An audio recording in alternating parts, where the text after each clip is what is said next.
Thank you. Hello. My name is Mila. People told me I had a baby face. Oh, thank you.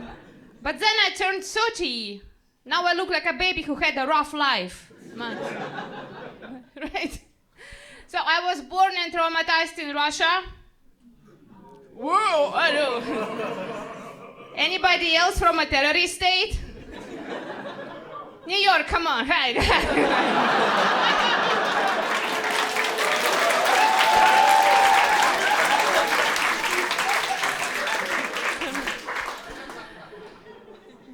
No, I left my country a long time ago. I was mainly traumatized by my mother.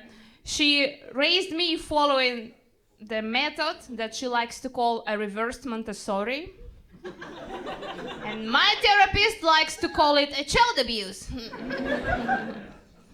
Now, I was a very good kid. I never went out. I was just home studying. No parties, no boyfriends, no drugs, no getting high, nothing.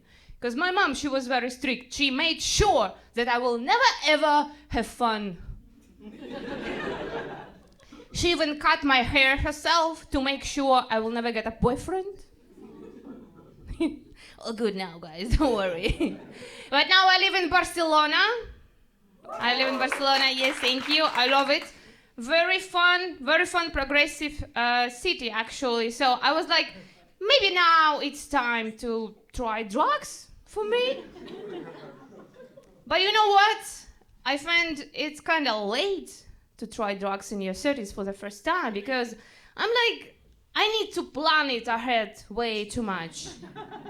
Like, true story, last summer, me and my best friend, two women in their 30s, actually she's 40, but I'm a good friend, you know.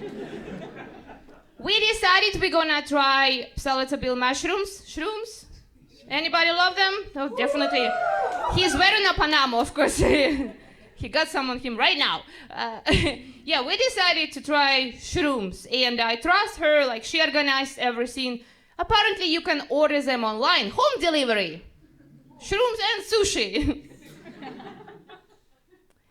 But we couldn't do it, like I was about to start my period. She was like, I still have to do some work, and then retrograde Mercury started. Not the time to try new stuff, right, girls? Yeah.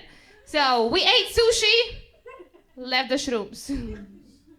Apparently, mushrooms have expiration date just 2 weeks. So in 2 weeks, we couldn't find a good time to get high, guys, in our city. So shrooms are going bad. What should we do? Should we throw them? I'm an Eastern European woman. It is technically food. What will my grandmother say? So we froze them. Believe me or not, our shrooms are still in my friend's freezer. It's like a classic midlife crisis set. Frozen pizza, shrooms, her ovaries. Guys, I'm trying to keep on looking younger. We have beauty industry to help us with that, right? I just have one problem. I feel offended every time I go shopping for cosmetics. I feel offended by labels on the bottles. A shampoo for extremely dry hair. Lifeless. Problematic. Prone to irritation. Me? Excuse me? It doesn't help my self-esteem at all. Have you noticed that the best you can read on a bottle of shampoo is for normal hair? Just normal. So normal is my top? And when I'm in the shop looking at shampoo for damaged hair, next to it I see shampoo for extremely damaged hair, I have to pick the second one. Because I don't believe in myself anymore. I think the day when I'm ready to buy shampoo just for normal hair, I can feel like a white straight man. So I'm leaving the shop with a bag full of cosmetics. I'm feeling like a piece of shit. Like I just called my mother. And I have to go back home, put all this stuff on my bathroom shelf, this line of shame. And what if a guy comes over my place? Ever. I can't let him go to my bathroom and see that because this stuff doesn't say anything good about me. It has very clear message. Break up with this dehydrated bitch! So I think if beauty industry actually wants to help us, they should write something like this on the bottles. Skin type, better than your ex.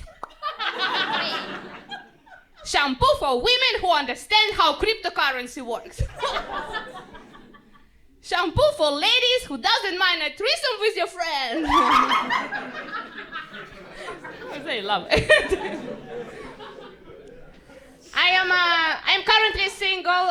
To be honest with you guys, I haven't been on a date for a very long time.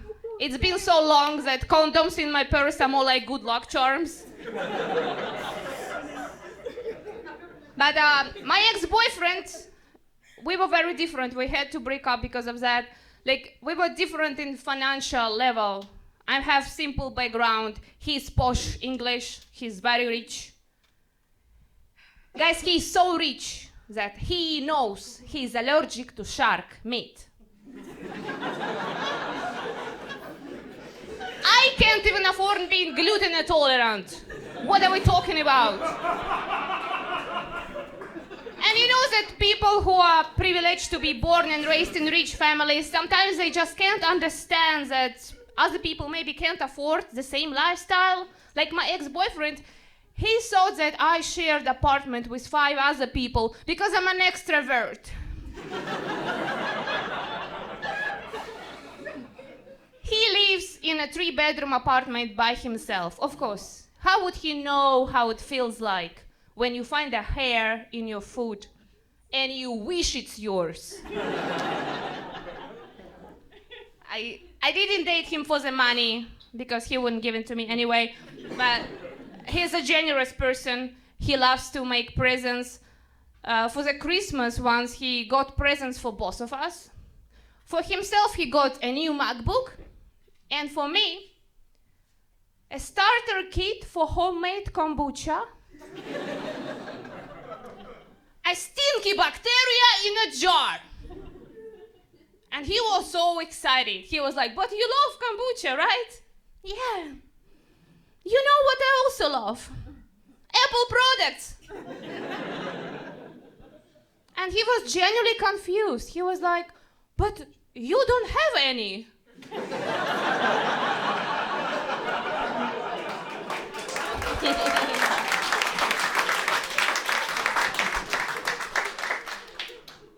Yeah, that's fair. I do have a lot of jars at home, guys. I am in therapy now. Yes. Thank you. I know you can tell it's been too little yet, but I'm in therapy because I found a cheap one.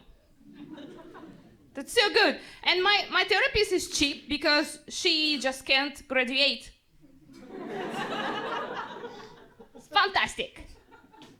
We are match made in heaven. But I'm worried a little bit. What if she gonna succeed in her career faster than me and leave me behind? Last time I came to see her, she was sitting there crying. I go like, what's up, dog? And she says, Mila, bad news. I failed my exam again. That's the fucking great news, dog! I love it. And she's weird. Like, she wanted to come see my comedy show. I think it's not really ethical professionally, but I wouldn't mind more audience members, so I was like, yeah, of course, come. So she was there in the first row, and she was laughing so hard, which is weird because she was the only person in the room who knew this is not a joke.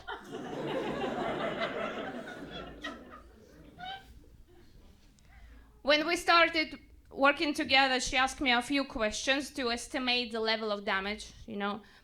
So she goes like, Mila, do you have problems with your sleep?